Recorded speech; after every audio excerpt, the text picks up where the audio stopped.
আহসান মঞ্জিল ছিল ঢাকার নবাবদের একটি আবাসিক প্রাসাদ এবং আহসান মঞ্জিলের নামটি আসে সেই তৎকালীন সময়ের আব্দুল গনি ঢাকার এক সম্রাজ্য ব্যক্তি ছিলেন এবং নবাব ছিলেন, তার পুত্র আহসানুল্লাহর নামে মূলত আহসান মঞ্জিলটি তৈরি করা হয়। 1859 সালে সর্বপ্রথম আহসান মঞ্জিলে কাজ শুরু হয়। দীর্ঘ 13 বছর কাজ চলার পরে 1852 সালে এই আহসান মঞ্জিলটি সম্পূর্ণ কমপ্লিট হয়।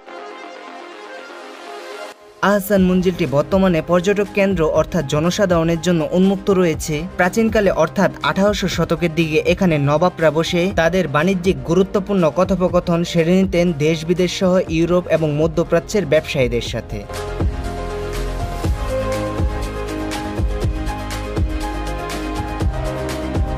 আহসান মঞ্জিলের প্রতিটি কাজ নিখুঁতভাবে দেখলে অনুভব করতে পারবেন সে সময়ে কতটা অত্যাধুনিকভাবে এই মঞ্জিলটি বানানো হয়েছিল। সিঁড়ি দিয়ে হেঁটে দ্বিতীয় তলাতে প্রবেশ করতে দেখতে পারবেন নবাবী ঘর। সেই ঘরগুলোতে অবশ্যই সাধারণ মানুষের প্রবেশ নিষেধ, কিন্তু কারুকাজ দেখে সত্যি মনোমুগ্ধকর না হয়ে পারলাম না।